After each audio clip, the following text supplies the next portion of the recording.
as somebody who loves Sharon, don't you demand to know who that evil person is? Eh? You not demand to know who that evil person is. That person that will take a friend's ATM card and go and be withdrawing money. Let's assume it is not me. Take me out of the picture. You get? Just take me out of the picture. It's not me.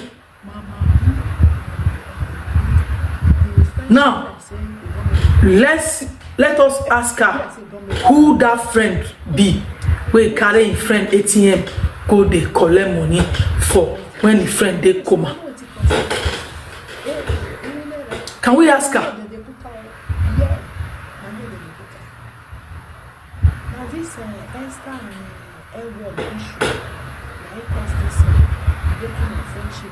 Oh, if only the family can answer, why did she come to social media to say it? She said it in her house. She came to say it. How did she get that news? We would like to know. When we go bien go, or send the bonnet buwa, or send the bonnet buwa. Because when I talk, or send a bonnet low, or send the young warrior body and I do not know what. Why beg a white or why we black, you know? When you put you guys are on this table. Why me is black? Why we white, you know? Why me white? Why we black, you know? A voice note to young women. Her voice note there with me. No, you confirm me with me. You go one. Ocean when I talk. Ocean I'm gonna be my wa one boom. Why beg a matter? Why beg a jam? Now, see, I say this thing now. You know, you when they write comments, so you know very well. You know waiting they happen, but you want try turn out because so you are like that. So people like you, I don't get. I just only look at you and remove my face. If you carry and come with that friendship, it not go anywhere. Wow. It not they go anywhere. No be lie. Do your friendship for inside house. And if you want to have a friend, you say, I remove my face. Address her inside house. Because I don't know why. I'm not a family member. I'm very sorry. I am not a child. I am just who I am. Nana me when I with me, even that be me. I don't get my own. It doesn't make me go. She all of now for don't continue in my life. I'm not a true friend. Yes, I'm not a true friend. That is it. Must I be your true friend? Is it by force to be your true friend? You ain't worried if I can't now because I was working or you're not bold to come out with your real account. I am not a true friend, and so you will be true friend. Why if you have a life where just stop waiting you now talk. I am not a true friend, and so I am a bad person. How is it your business? Ima, Why you have a problem where now? I'm going to put the video for now, make una listen because social media. Ima, I'm dying. See me a video. Emani love me as a madam. Emani love me, but why are you not making it look as if a problem where you know? I know the finish.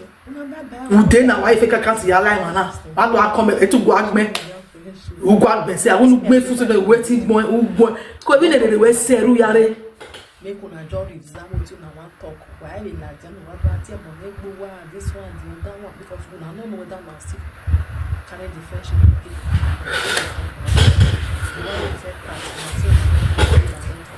Why we like them? Why we go correct? Wanibu why here tall walking.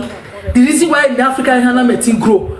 We are asking me why did you post baby with pants?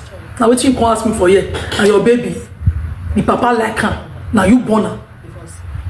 What be your money? Era like her. He can post her when he post her. Era love her. How mama West say? How mama thank you momo? Which pants? Which pants you wear? Video where baby for sit down for floor. Now let 2 minutes for 1 minute to stand up. They show hand. I make an egg lare because he get down go. He get down. He have to see. He no ma. I was azemo so wahi. Also, only once since this year, once where I post, it caused problem for now. That video, I did that video myself. It's funny, not like that. Also, moment time, where baby I can wait 1 year, my posted. I just fulfilled that wish. There was even that video itself in the send the Gije. Let me just, because this issue we need to address, and this will be the last time. Because many of you, you know, you don't even know what is going on. You just come here and talk like when I'm ready to go talk. When I'm ready to go talk, Erediya again winner. It's hard to think.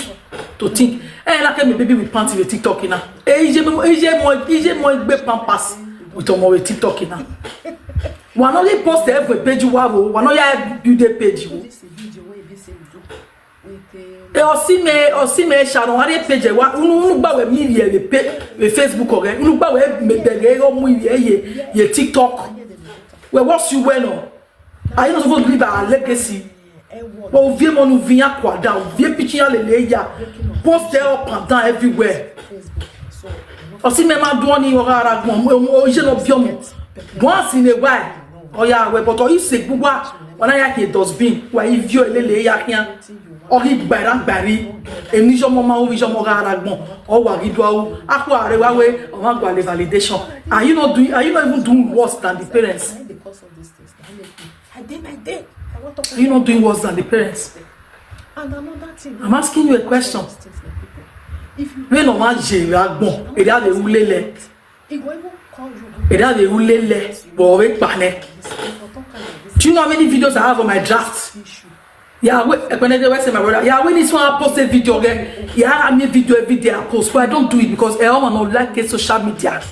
if you don't like A video where I have posted a parliament and that video was supposed to be a video on average white. Supposed to be a transition video. On our way, I don't want to turn back. A man and I were see now yes for one. Go look that picture now. See. A man and I were a frame in a lawyer way. A man and I were. When they were say, a man and I were. More video. If you can see from the direction that I was holding my phone, she video me too. Or he made a phone. Or he make women. Or did anybody cry? It was why didn't I post it for that beer? Because she already said it way. Let me video her. And she even tell me video her. So that I can wait baby 1 year, our where I edited and all that. So what was wrong posting a video for the children? Before I post it, I sent it to their father. If you don't keep any money, I sent it to the brother. Save this video for these children. They go need them when they go big. turn out for inside house. Thank you so much, boss lady. If maybe your friend they talk something. Oh, I know you they ask which father. Why you they come with fake accounts? Why not they come with no real accounts? Because not both rich. Now you naka. One naka no na bia. Abi oh when they tell us a bastard there. You are a bastard. You have a father. My people. Fear no will let her come with real account and one day. You want no fit die. I just tired. Imagine the nonsense they come up from their mouth. Una go love the children past their papa. I want to ask you one question. You all this oversabi housewife. Why I think love money setting here? Are you tired, my people?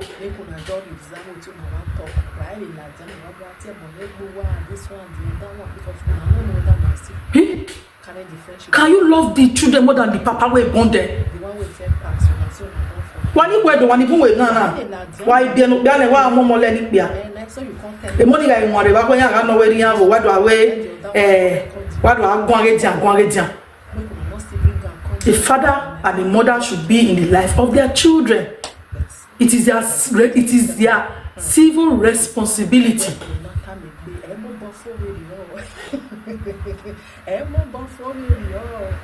I hear you. Stop. It is a responsibility. Now that the mother is no more, the father is supposed to be there. So what are you not saying? Because we don't plan. Okay, now what carry? Okay, we not only carry them run for a few times. One the children, he has one guane bands, one talent band. He has to be a veteran. How long will you guys do that? This rubbish when they do so. How long? I say, Baba, how long? Women should allow the fathers to be in the life of their children.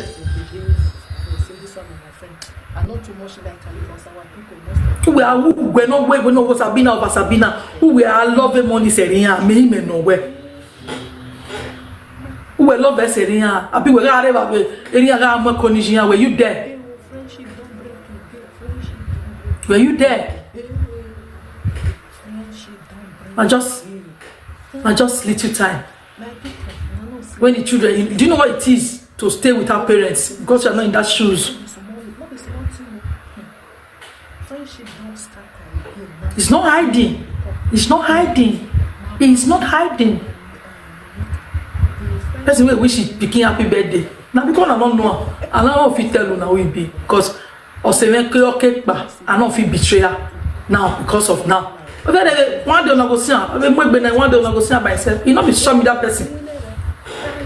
I had Facebook. I'm out to work on Facebook. It's not hiding.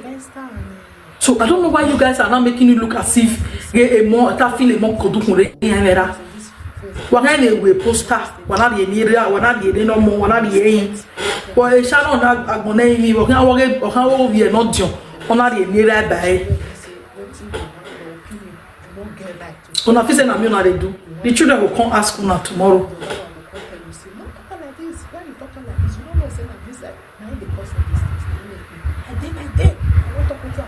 This you go your day home. Now don't ever see me one day say I can't come outside. I don't say now she won't do eye service. Now it's a nice thing. You understand? The God he call me. He called me. Thank God. God you called me that day.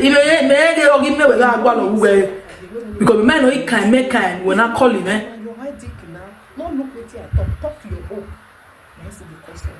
How many pampers you don't buy? A pampers in the I don't want the equal test now. No, my pampers here don't remember na guana. If the pampers you to cost me, or rather, when the pampers like better, it get you over. Pampers in na buwa wangon. Pampers in buwa be no buwa na ba do so awe mabule. Awe ma no mighty ni fake ye account yare wa le ye fake account.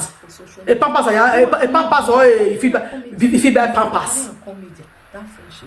When you go a rubbish no turn in Belwagmo. When you might in the bedsheet, when you get bedsheet no ya bed. I got tired, may I come banana. Adazo, any adazo. What the bedsheet go? Oh, which you are when I again and I don't have which all live for. Oh, living and live. I just tired. Pampers pass love. Before my friend go, government for every Friday they help her with so many things that they bring come give her for us. I'm not gonna block you. I go want me you fool yourself for here. Maybe when they see you. Oh, my man, you fake account. You know why you fake account? You lie, man. Une pampers we there na.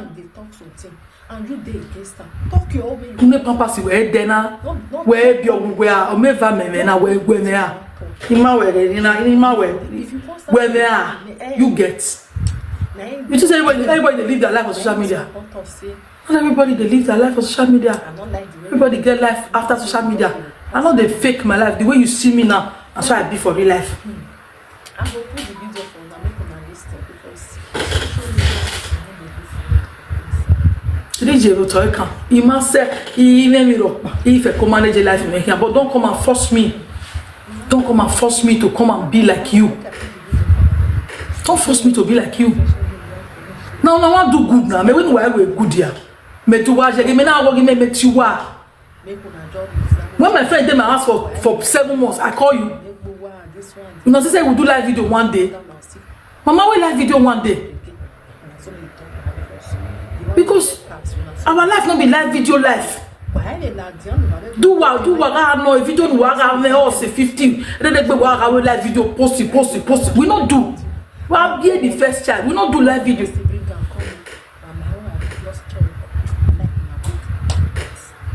We not do live video. We not do live video one day. 6 months ago, Mama will live video one day. Mama will live video. Hey, come and see oh, it's in my house. So how do I snap a picture? Mama, where? The thing is this now. 24 hours don't pass. Have you gonna give me my go? I never dropped the video. As far as every money like the video, why not I to tell you why? Because why you guys are just bunch of people trying to make yourself look relevant. A bunch of people who don't have job. Your mama has a smell. Or which way we made the shit. But wow, why do I wanna make him say? Why do I want ganya? Cool, that is your business. But must you drag me inside? Must I be part of it?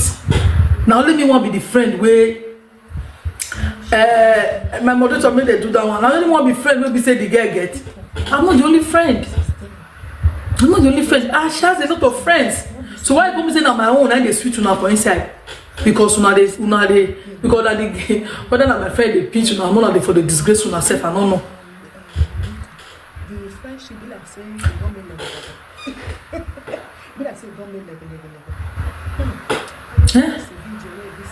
whether she the Goldie, Goldie Dorothy,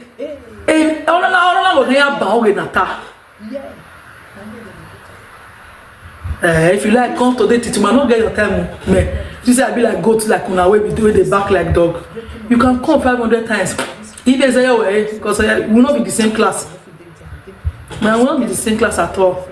Oh, man, we walk out with joy when who are those time I want to me.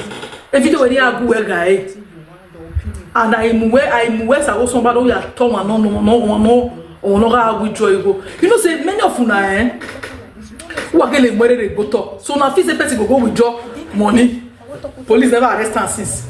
Does it even work in Europe here? Does it work? If you talk what you talk, I went to J school, I J school. Education is key. While we more in money lower, we'll give you what J school, at least secondary school, near finish school. Many of them already having winner. The Europe in our way, or even with Nigeria, all the ATM machines, you have the camera. Am I communicating, guys? All the ATM machines in the Europe and even Nigeria has camera. Because why? Now what do they do? Oh, when you go, I beg on not go now. If you do your own, you can say I don't like it. Is it not like that? So I don't understand because when you are just when you are with Kiale level here, I just fly fence in the quality. This is common sense. Ni by so the brain is so low. Area better, yeah, we draw more. Although Momo, I very ton of money, you are not caring even no. You are not even to Momo, you are not caring. And if you want to address your friend, where they say you send your friend, address. What they are going on because I'm posh. Me man vame na guitar. Because egbe wa oko me na oko. Just send this message to you. You for not born like this, and this answer. Egbe oko me. I should not go see my sister. The only reason why I'm here, I'll do a video, I'll post it. It's because of those of you who hold me in high esteem and those of you who know me. Some of you don't even know me, but you have seen that video. Let's talk logically as educated people. Let's do like we are educated. All of us are educated here. Many of you went to school. Do you think that? When I say I thief pikin, you know what they say there for that pikin where they say that I thief. When I say they say give me that pikin, when I say for the video where I post. When I say mama bring pikin come hospital, me carry pikin come out go my house, and they say I thief pikin. When they say I get more videos to expose now, but maybe now when Sharon go complete 1 year, I go put more video, and I go cry, and I go tire. Only one video where I post now say they give an heart attack, if they give an attention. The video is so attacking. The video is giving you people tension. The video is not good. Oh, the video is bad. Oh, I was crying when I saw the video. I was crying. I was so emotional. But every day, if you want get views, and the same Sharon I they get views every day. Every day now you dey post her post pregnancy. You go post her picture. But when you dey post her, you know they dey emotional. We are posting here, we might be emotional. Only once this year where I don't post her. All of them begin to cry like baby. I hope when I me ask them, well, not when they know they hear. But they think begin for Europe. When I me ask them, because they don't go school. Now when they sideways, now back you way, now way we need like a laga. On your my wine. Yeah, my just school, now I'm ready to talk. Many of them. I wouldn't want just come on. What have you? What have you? I wouldn't want just watch you. What will be? What will be? What who are in? What who are not? I will do more with boy. I will do good with boy.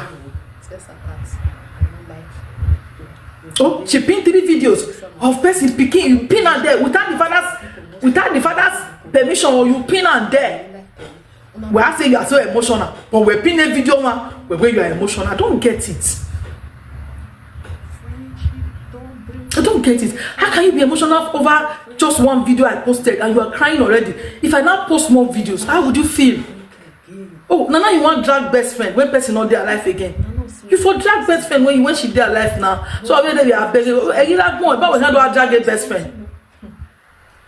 I'm not in the competition with any of you now. Anything I want to do. Now you wrong the mama, and I make you go beg. My mama, he might wish me down. So wait till I want beg for. I don't commit crime. Why time I make do mom? Why a bishi jene when I'm moya ladia? When I'm moya ladia, when I'm we ya wow, ima yele gui. Ima gui. I know verse. Warovio gijene. Warovia boya. No, now one girl when they by the time they go mosa. Now one girl when they call gold you. He call the command say if you don't maybe your phone may record.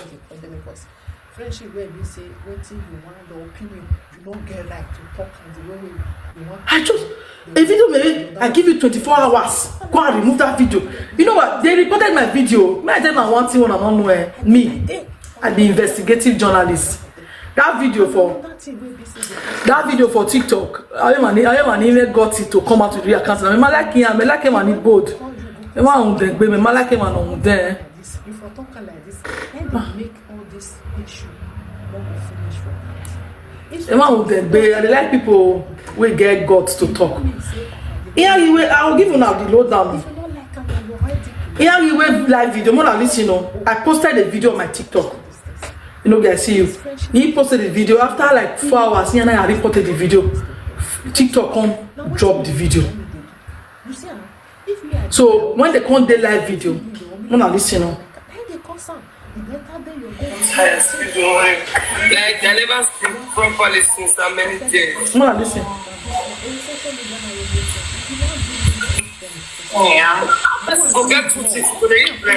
I be go check that level since you not there that level, you not there again. You don't remove her. Go remove her. I bet you go get it.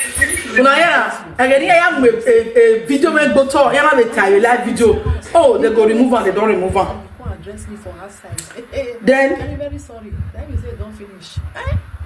When I put friendship in your tell her this week, I just say I just sent this message to you. You for not doing like this and this and this. Sharon only for 10 years, for 15 years. Sharon only for 1 year. Don't follow a friendship in 1 year. This is more than this. Don't be lying. Yes, no pay will go out. Yes, no pay friendship, Baba. That was saying my baby. You know say. Well, whatever. You wanna roll? You wanna eat here? You only ask. I just say the line. But we can't come. Ubere Saloba Lola will not just say me after comment. Imagine she dey wish me a friend die before she go come become friend. Now you wetin she talk? Owe osinye ya igune ye kedu a say. Oraragbon yen yan say. Or sinye ga igune yen kedo a say me plan for Nigeria mo na listen to wetin person dey talk. He say osinye ga igune in neru no say me tome. Ni magma enjoy life ma. I don't pray my friend come out now. God forbid. But she dey pray. If una be her friends, una go soon get wetin she dey find for her body. Waga ile gune obe to awule liwa we no hule lo si no gune na. What are this thing again? Carry the friendship again. And so many talk now because the one we said pass when I saw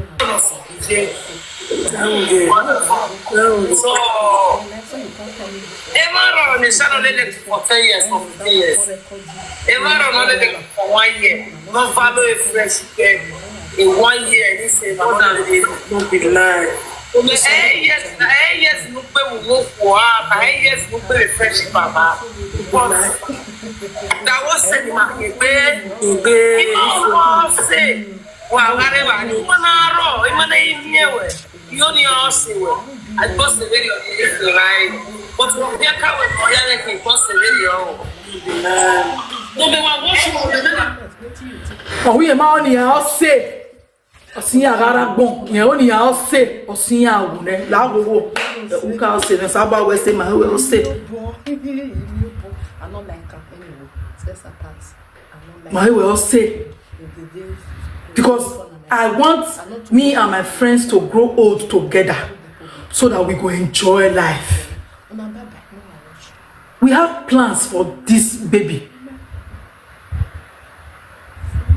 We have plans. By now, I forgot the Nigeria. I forgot the Nigeria. Or we build severe on me, or say no woman, or so in a Iraqbon, Yega or Sure, and Yakin. Some by the man, boss severe. Negia only Mavi Marabon, Marai Bune, or do Aunima, Salopa Lao, and then Lao Sumel Lao, if I was a very leak, Muyakia remain. Muyakia remain.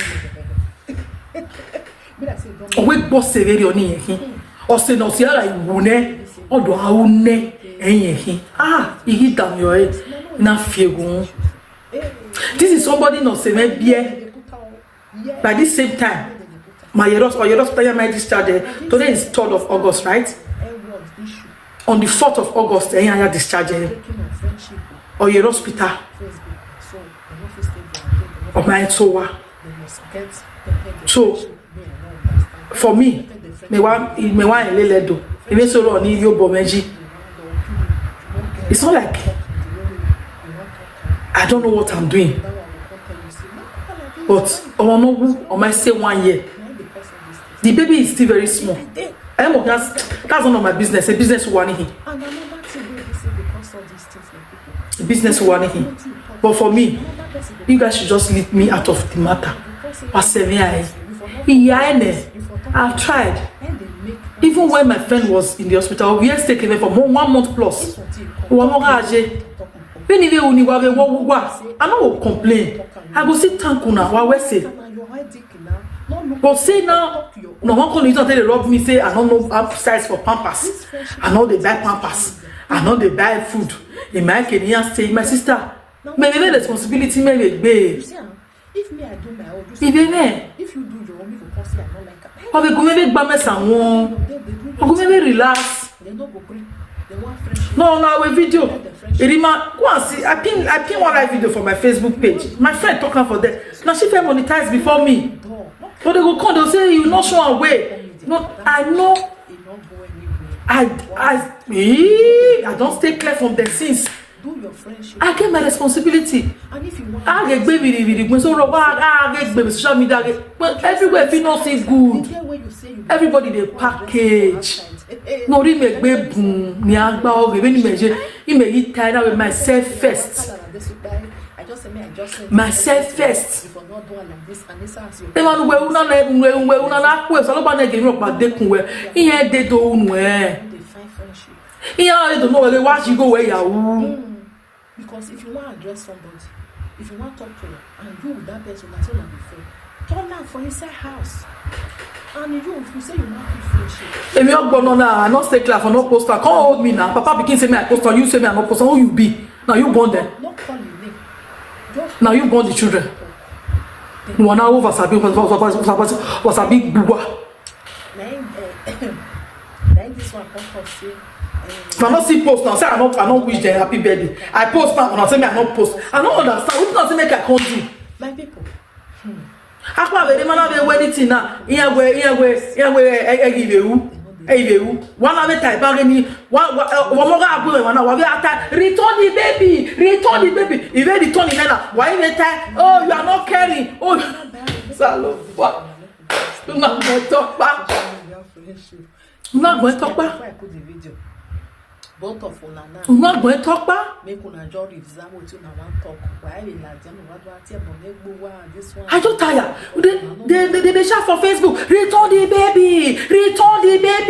Go and give the baby back. Go on. They shout. Mhiz. I have the video. I record now. Yeah, you come on. He record the phone, man. The mic they can't evacuate. Look at me now. We record it. Return the baby. Oja mama. Give it back, Benena. Why they tie again? Oh, you are not carrying. You don't know Pampers. Why when you make you na? You are born.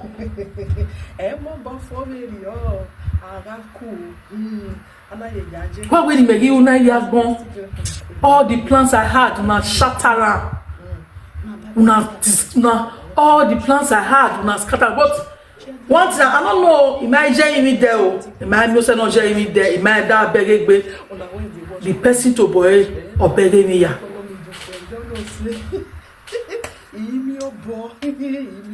Beg me ya.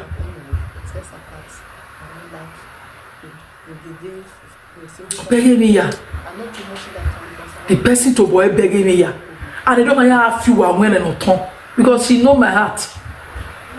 I don't know why and she know me well.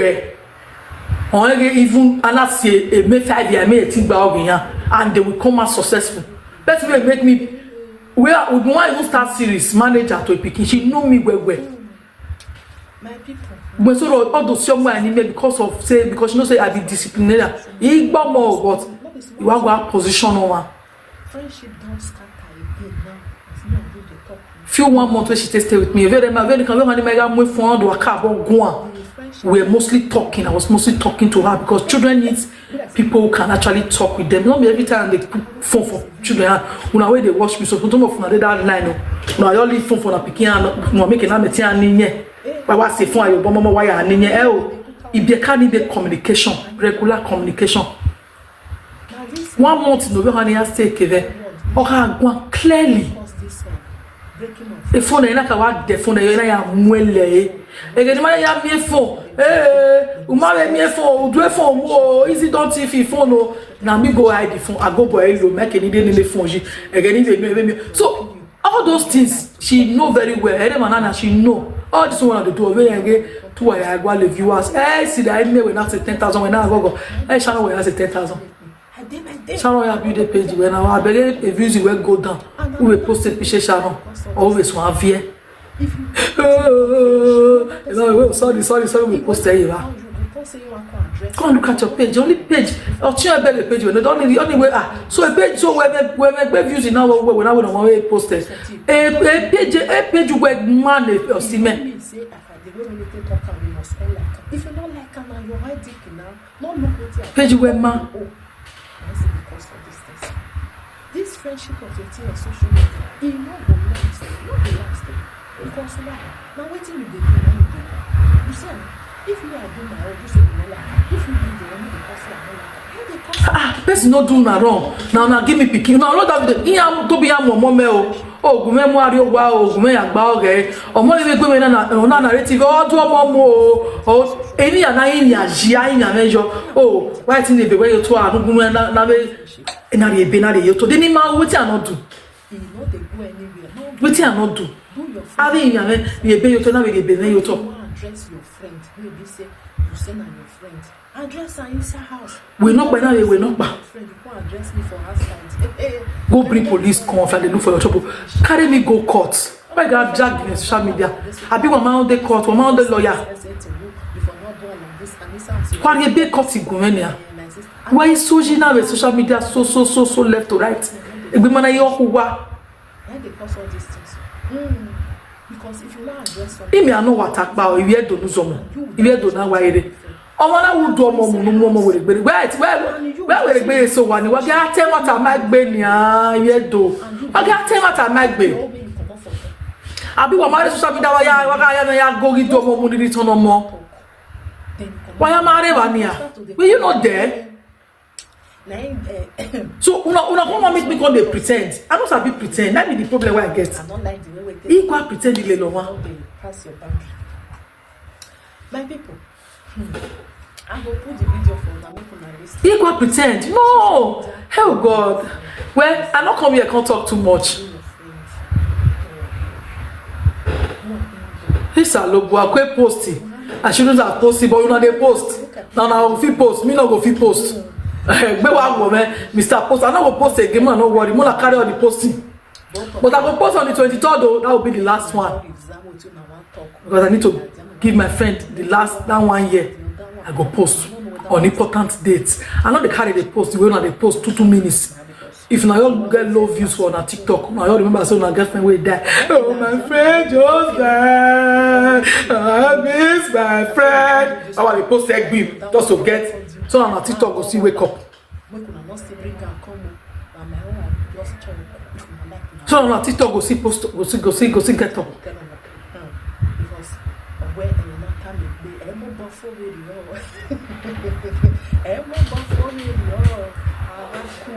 I want video my views. Saga Gboma, when you want to Saga there. I love Saga Gboma. Saga not get everything they do for person body. I mean, I'm not the Saga. Where any agwansi. Where be me van na iwe ki me wa agba measure. Where be me van na re wan ni ma egbe yan. I don't like her anyway. Go and sit down, forget waiting. You forget. Leave me. I be bad person now. I no love her. As una dey claim now na lover una carry go now. I don't tire for now. I be bad person. Atie we so azen atie we so uye pa wana welcome me we wa ari we wa jia. That's what I be. Not to the let on a conscience so. But talk egbe. I not offend anybody. Im wrong you Most bars dey for social media. I don't wrong you, but you they come they want they tell me say make me come you Lord over me say as waiting. Anything new yobo AJ. Don't tell me that nonsense. I have a fake account no my neck big. I say I need also boy because of my friend now come here. Wag bell now. What we call them no have mu yomo. What we call them no have mu yomo. And what we set him up, you know go walk. No go see me, no go enter there. Yeah. If no one cry, I cry. I be bad friend. Take on like that. Oma can tag in any bad friend here. Why sojina? Why gwali mebana? Why gwali mebana? People want to set him up. Come on, man, understand. Friendship where we say nothing you want your opinion, you don't get right to talk the way you want to talk. I should not post. No need for posting. You know what? You know what? When you go, they go talk. I tired. I can't to celebrate birthday again. I should not post my. I don't understand you now. As soon as be, Papa of children tell me thank you for posting. Una will not be anything. Una will not know anything. Una will be useless people. And they say I cannot post. Now you born the pikin. And I'm more where say thank you, big auntie. They there. You want a screenshot and not keep it for future purpose. One normal biomo. What are you if you're not post? If you're not post, what biomo? This friendship of your social media, it not go last. Not the last. Because why? Now waiting you they do, now you they do. You see, if you I don't understand many of them. Is it that my brain not they work? I don't understand. Why working and they go to? I should not post 1 year. We be say that day when my friend but me did there that day. It was a memorable day for me. And it took me time to post that video. I actually shared it with the father and the brother before I posted it. I don't know what they worry many of now. Who will be safe? You know, I don't even know 24 hours is better than 8 months. Even if Mama Sunu, they go to 24 hours, will give a better than that. Even if Mama Sunu, give 24 hours, it don't pass. Nothing happen. finish. Friendship in a tell her this I just sent this message to you. They know if you understand it, when he anything understand. That video don't feel remember my phone because that video was meant to be posted on that very day. And waiting me and my friend plan because she video me video. I will not post her now. We keep her. Say 1 year birthday, we go put her there. If you want to talk to and you that person that's all your friend, turn out for inside house. And I did it. Friendship. If maybe your friend I did it, and it's off my phone forever. I tell the brother, I say, keep this video because the Facebook getting young, a video that we. I tell the papa also, keep the video. If you go, I keep it, miss me also, I go put her. The children go like to see the video when they don't grow. I post some, and then if you don't know what say, maybe you work, maybe know what I work. Okay, because I have access to the phone. Let me go to that point. I never had access to that phone. I was not even around when my friend was in coma. So I don't even get access to that phone at all. That phone has been with the brother right from time. All our cards, ATM has been with the brother right from time. No one there with me. No one there with me. It was never with me. So a good young daughter or Manoya we joy go account Sharon. We Sharon rare coma. Hey mama nowhere. Any car nowhere. As I was nowhere. Yeah, no, because I told you so that you were anywhere. Who don't come at me? Me like it. Oh, my mother, any company, it's in here. Me like a ragua, beautiful big girl. Ah, Bendunu. Ah, Unamere. Why, people can understand what you're saying. Not shouting and saying, I hear my sister. Not shouting and saying, what tie straight. They may away me, may go out tell me to have be a big girl. I do away. All that me. Izzy, who lad me, who tie radio. Izzy, why go. Clinton Zara was no way. Clinton Zara, you lad me. I want. It may out Boko. I don't want Boko. I don't like her. Boko. It may out no leg. Going straight to the point. No, they talk with direct talk. I know they like all those indirect talk. I say comment section. I say wait WhatsApp. I don't tell the truth. All your voice note there with me. We are in your mama. Emmanuel in your mama the Bible, because those you know the feel say you know I know people wey know you. You the feel say nah me you know say go around. She don't break again. Well, we are going for the Bible. Me already phone me, but I will never betray. Hey, until the last judgment day. Who call him, eh? Who call his name? Me I tell them what's here. This girl called me. As she called me, eh? I understand very. As she called me. Something tell me say, a call the girl not call him, eh? Now. Any room where? Now I get no easy. No lose guard. Imagine I have friend record here before. I can't carry my other phone. I can't press record. All our conversation record, continue to worry. All the fear you worry.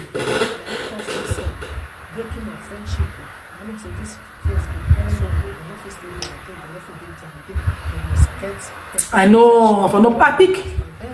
I record everything. I have a beer. And they tell you now, say that call when you come that day. I record them because I know say this day go come. Something don't tell me from my heart say. Now me you they come for. My spirit is very strong. My spirit is very strong. I'm not your friend. We have never been friends. I knew you when Sharon was in coma. If we beg, I go like see Sharon, I'll fit come, I'll fit follow you. I say okay, come. So imagine we're there. George, I've never met you once. You don't I know they see you because here on Oladian. Sharon has never told me what's in him. But I know Sharon friends for radio, yeah. She will tell me, say, that one are my friend, that one are my friend, that one are my friend. I didn't know you. This friendship of your social media. We were not talking. We started talking when Sharon was in coma. Now what do you do? You see, if we are doing my own, if you do the one person I don't like, now come on, this same person, Sharon born. They decided on the 4th. Sharon stayed more than 10 days for us. This guy not go greet her one day. This person they told say my friend. So you not go in house, go greet her one day. Now coma, now she for see Sharon. After Sharon born. Coma now me Sharon, coma. Ona ya me Sharon. Omo no what see I value you. I go tell you at the discussing. I value you. Now they the same radio Emilia. Uma go to a hospital. Always so wa maya to Maya mion. Ogire ko mane when I do now you are not fighting people. Say let me tell you one thing. I say now make be for the fact say I not do good for you today. Not mean say I not do tomorrow. Me wey see for here so. I feel see they manage they go. I feel not get. Me go afianya egbe. Iye ti ya borrow you go ya we say no ma. Turn out for inside house. And you, if you say you want it. No, but there is some people who go come help. And Sharon get people who don't play with for 10 years they don't value. Who they say they don't value her? Sharon get friends who love Sharon, who value her. And here we say later the future. Money I want to. We say for the fact that you do your own now. Somebody will say do your own tomorrow. I don't like the way we take. You know me say people don't love her. Even the way they watch so tomorrow. No, see. None of these Sharon children now come throw away face tomorrow say they need help and not go help them.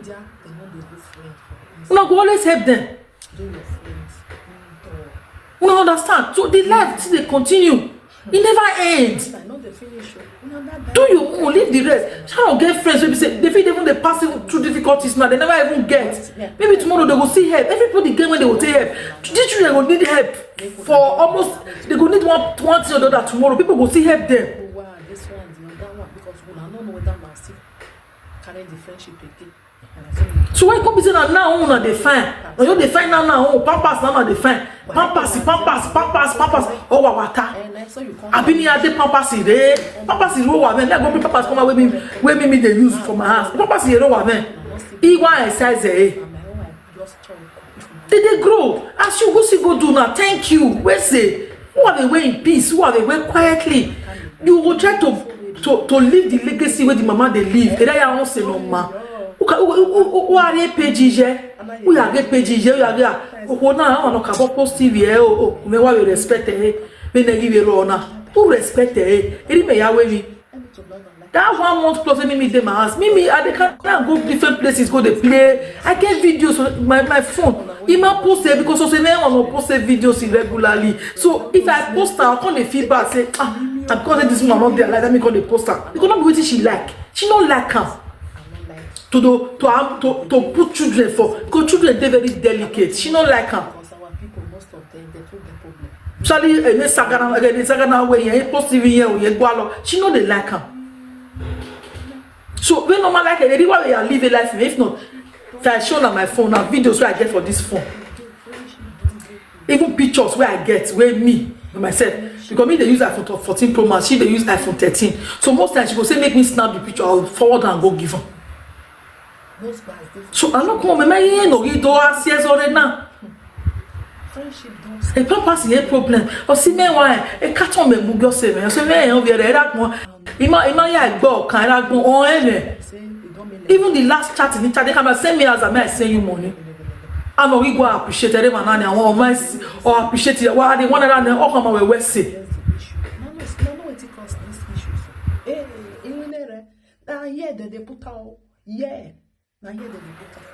Oh, how my we say €1 can now the Sharon the way lawyer come away for €1. You say go do we have to get €100 we jane. So they no fit stay there, they no fit get the friendship wey I don't understand. You go tell you thank you. Friendship wey be say wetin you want. Thank you. You go the one that say wetin they tell me thank you for now for God for €1. You go say get to marry me by ya mama ya with me here. Now person where they appreciate that she be. That is why people they always they look me. You say Izzy, this one, that one, because of the way she talk about me. If you go her page, go look at videos. She go, I wanna go appreciate her say no. Always do what? Always time. When I help me thank you. But the day live video, maybe when Facebook now the day live video for our Facebook. Or when I help me thank you. There was a live video where we do. She gonna tell me say food not theirs. May I bring food come? I want to make, but I want to share. I want to talk. The more position why na a picture Kenya wa gbele ya ye o ne. till now, why no there? Why the this all the picture? I follow my friend. Do your thing. They no go green. They want friendship. Prepare the friendship. Go do a picking 1 year birthday for Nigeria. In Nigeria, man, home. You know the ticket. Do an indoor. Not carry a comedian. If you carry a comedian, that friendship. Because I know how she love her children. I buy ticket. The video. I see the video today from my phone. I can't laugh. I video her when she carry me for back for Omoruyi. Go do birthday for the papa of the picking house. A real no ya away me. A first birthday me. Or where in Nigeria now where all our celebrities, all of them come. Influencer Kaba, AG Silimi, all of them, they were in that party. But not see any live video. No, she not do live video. We not do live video. We just enjoy ourselves, video ourselves, everybody keep on. Nobody post anything. Because now waiting she they like be that. She know they like paparazzi. Easy concept, that's my Facebook name, Easy Concept. You put them together. She know they like all those kind of I service paparazzi. She know they like her. So if you know very much like a white dog. Now that I blame her, I like her. Sharon, we are people on social media will have Yana. I post every 2 minutes. I post any. My baby, where Abia, where you like your mark back when we are 12 hospital. Or you recommend go to Tabange or say where I will not value here. My people, I go put the video for them. If I saw a picture so they channel where they come on and send the girl say when I read me. I get the information first hand. So una game agree and when they go to your send their gamer. That's why yeah. For now, I just try to grab everything. So I don't recommend una me mad the record they not send it down. Both of them. Now me mad. Then another go give away hospital. Who they do. I remember say I even fight with some presenters because of that issue. Carry the friendship they take. And so you talk. The one with but today you come out and say, see, people where all your friends when they follow talk that time, when they follow the linear. Hey, you have a call when they want to show me that here. I will go and go. But he said, where I do Salopa? He said, where I do Salopa? As on or now between me and Sharon, where. He said, where I do Salopa? Megwag Binayemi. Talogbe, Emma, Tali as a woman, una talogbe. You know, social media magic. Who will get presented on 50 only and Sagan? Who cares? Only is a one go. No worry, or is a go lawa. I don't care, I don't get that time. If you want to follow me, do friends. No, no, how they follow how they exchange was when they talk. I don't get that time. I'm not like that anyway. Yes, so God before the battle. See, all Bekekan, matter must to Ladian. It go only take. There's always a light at the end of the tunnel. So now I come una me think me mind. Ya send the picture gamer. Another guy with social media when now una make away.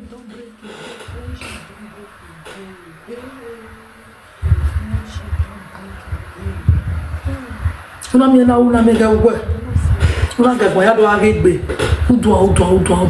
So te another ya Mogenya. The brother was feeling bad yesterday. He had to call another ya Mogenya one or tinya pa no keto do that to target the girl no another the girl.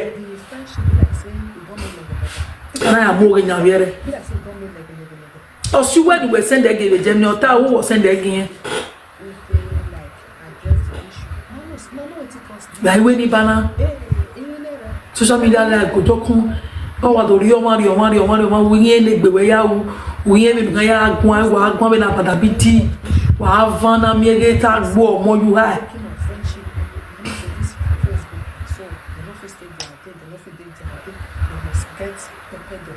They were able to see, not discourage other people from loving the children. Sharon had nice friends and they will always be there for the children. For the fact that they're not dead, now me say they're not go dead tomorrow. Amen. Amen. Oh. They go fit there tomorrow also.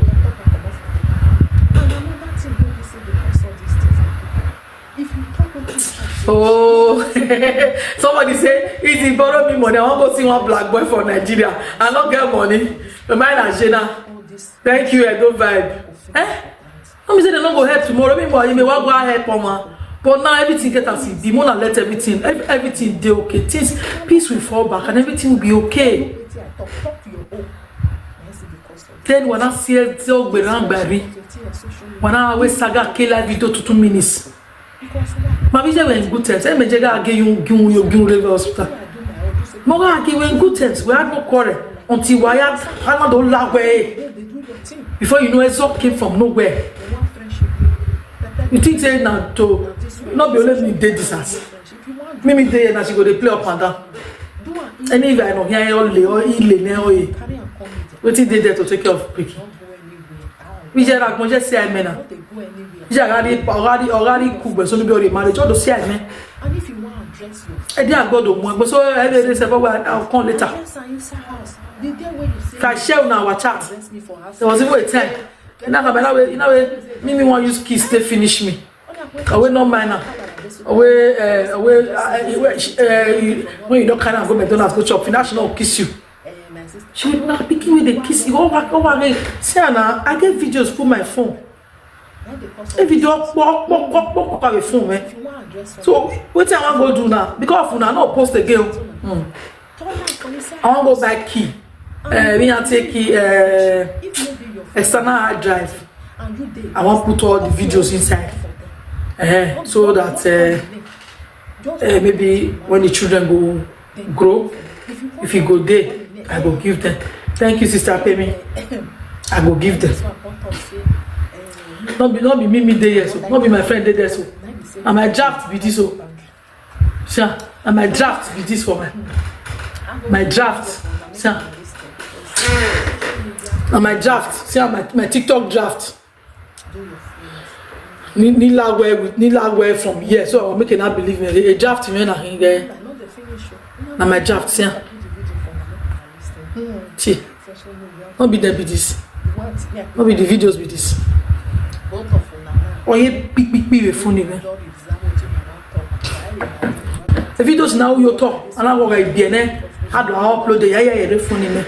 The where I have delete away. If you are teeny there, I'm just confused. And my mom contact me say if that's the case, more go buy. Tell her they call her Kiaveta. Now it's another drive.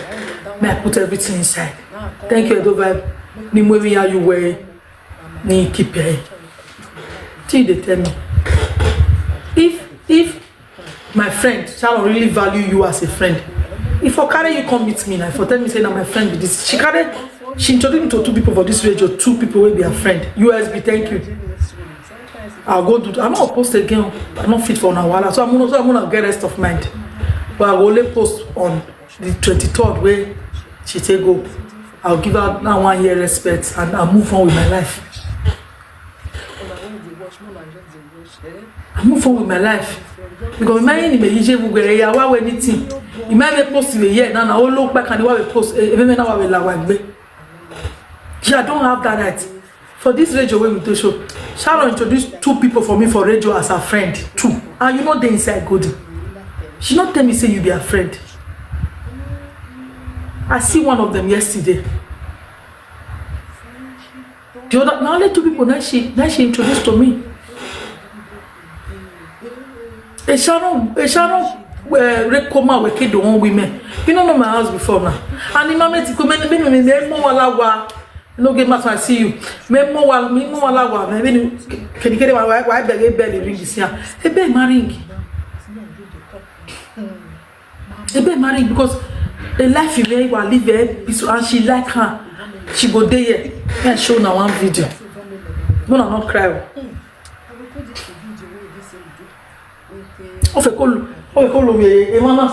Can I have this side of this chair? He stay here.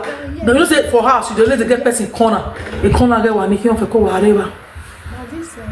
Whatever.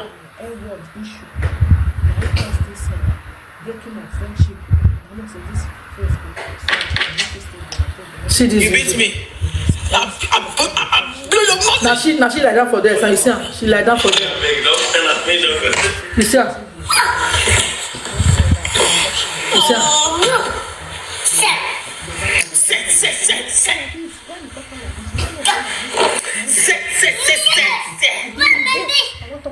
Oh my God. You see her. She lie down there. My own young back cool. My turn. The man is saying my vibe. She no answer us. She sit down there. See her. You love it, you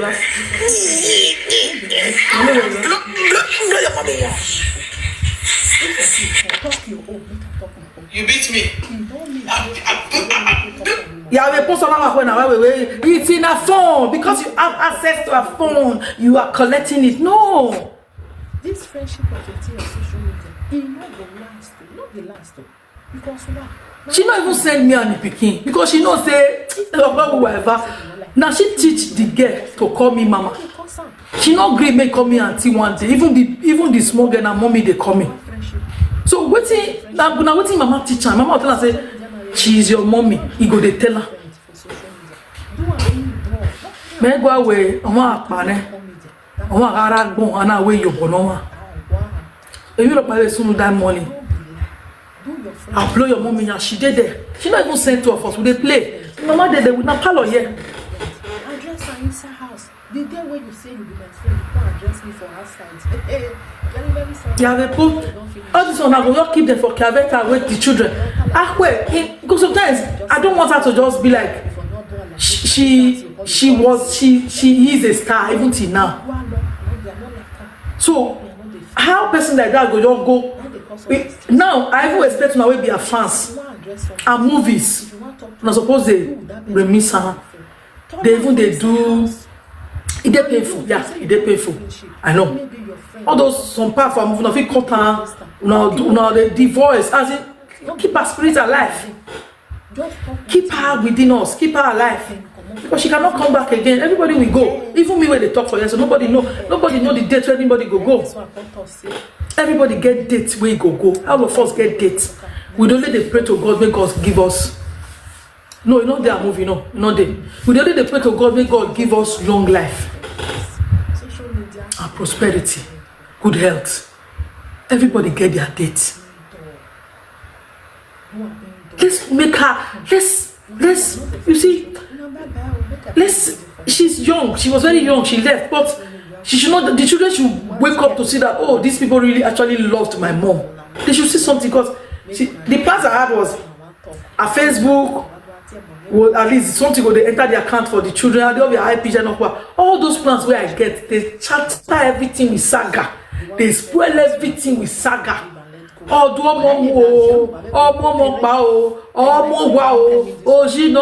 this one, all of them, all those question friends will not make sense. They go come my house, come back, come greet me. Before you know, they'll record me, they'll go play for the mama, they'll go they lie, go they give the mama. Now so easy can't talk. Now so easy not can't talk. Now so easy not can't talk. Now they now when I do the good thing I must because when me they do my own, I not call social media can't do one. We enjoy ourselves. This kind of time 2 years ago we travel when we take go see. Period ni wa we have go now so now I dey point we book one room in the hey I get self. Una see the video now. I book room for us. Say stay more enjoy. This year now we for still go somewhere. Because last year we no fit go because of she get belle. But the only thing I cannot go beach. I cannot go. A lucky man in 1 year the 29th. On not be the 31st. And now we say about we say my be you where my oh yeah gear. She's a happy soul. No yeah gear. We not be loud. She was laughing. Now you girl, we don't be like see. She not even want born for July. She not like July. On the 30th, I remember she day here. Or hospital. That day she go hospital go do checkup. Or you know how far. Or she leave her daughter with me. Or they know the way they say no, you never near at all. I say okay, bless you know. She come say I thank God though. I don't want born for July. Away when the talon boom baby July. You want the beer July. All those guys. She can't mention some people name they born for July. Mama we want the beer July. Mama do again. Mama can't tell her what the day come here come again. My la July you can one full day and some hours. We see what beer was on. She can say oh no, oh mommy, beer was on here what my say. Only for that day she supposed to sleep my house till for night. Around 11 maybe one over here. This thing Imam no wait here Sony. E do ya tetasi e ya pa. No for to come in the morning around 7. As I just see that call, I know say she don't born. Because she know the quick sleep. So why she go call me? So Goldie, Dorothy, Omoruyi Adige Sharon, More, Ekoma, Agbome mi ona la wo woje to Kamima. Like Kamima, maybe I report in my police. Now make a national investigation because only na ona on we ho. Omoruyi Adige once you want Ekoma. What's your we best friend? My me no come so anywhere. Imam Onokin. But whoever the best friend is, no Adige go get. Tamagmome mi na beg no give me pin or get the card of Vega go no Adige go get it. The Tamagmoya no.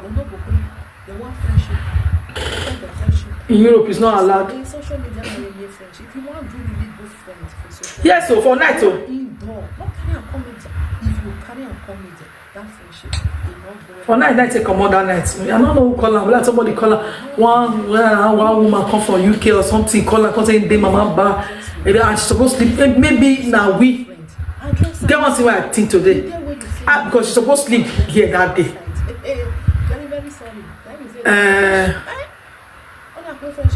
I just tired my darling. Supposed to sleep that day. And she called that level. Come call taxi. Maybe now yeah that night if for happen for carry and go hospital. And maybe that operation for not happen because a mess with the power hospital Italy now. I'm on a small hospital. They do anyhow they like. Charlie they not see person way good for language. We go feel explain where they do anything where they like. That one for another day. That would be my speech. Yeah, I think so. That would be my 1 year speech. That day I will pour out my heart. And that will be the end of everything. If we go but for future, we go see. Go for hospital for years. So, no, sometimes it's by that. See, sometimes you see this health of a teen. If you don't feel explain properly to doctor sometimes, they think say something else they do you. I'm not to say it be like that too. I didn't say it's 100%. I said maybe. Will not take me out of context. You get? Thank you, mostly easily. Don't take me out of context. It's something that came to because me, I don't go hospital several times. In fact, me, I dey know regulations for hospital. So I know what thing I dey try to talk. You understand? It's possible. Sometimes, if person dey there, if even tell them say I'm gonna waste one, I know, but sometimes there's some things they will avoid as human being, and then they make mistakes. So many things they will say we feel avoid as human being.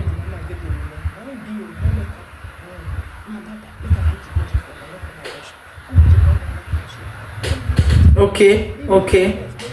Thank you. Somebody just said they go ask, and if you not go feel explain and where. If you not feel come explain and where, now their problem day. I said chamber. Now their problem day. You get that explanation is very, very important. Sometimes things they will say if I go hospital.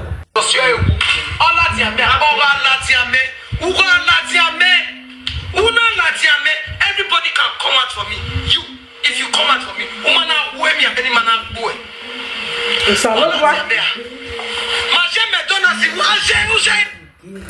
Oh, we are McDonald's. We are McDonald's. I be where McDonald's a problem in there.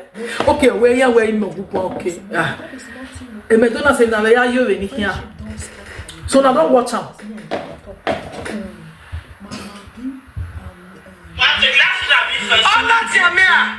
A best friend. No one your password and I will try to see you ever can't see you. All that you everybody can come out for me. If you come out for me, woman where me any man boy. amea. Maje metona si waje ujaini. Osewe una withdraw you go account osewe. All that amea. What a baby fit you only one. All that amea. So many of them they ask say why is this matter coming again? I don't understand. Bro, you're just coming, relax. So that is very serious. That's not a joking matter, guys. It is against the law. So now many of them know where they talk now. It's against the law, eh? It's not nice. And she also said this.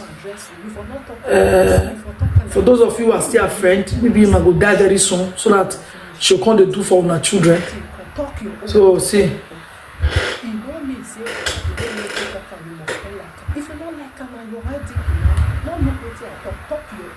iPhone, tell me when you iPhone. This friendship of the thing on social media, it will not go last. Because now what will they do money? You see, if me I do So, Sharon for 10 years, for 15 years. Only for 1 year. Don't follow a fresh girl in 1 year. You say, more than don't be lying. Yes, look where we walk. Yes, look where we fresh papa. That was said in my head. Say, well, whatever. You only ask I bust the video right. But we hear come with me, bust the video. Don't be lying. No, but what was the man of my was like good person. So Sabah Gumel self where he had gone. God, I beg. I want me and my friend last. Me and my friends live long. So I don't want to be friends to. I don't want to be a friend to somebody when the person is gone. I want to do for you when you are alive.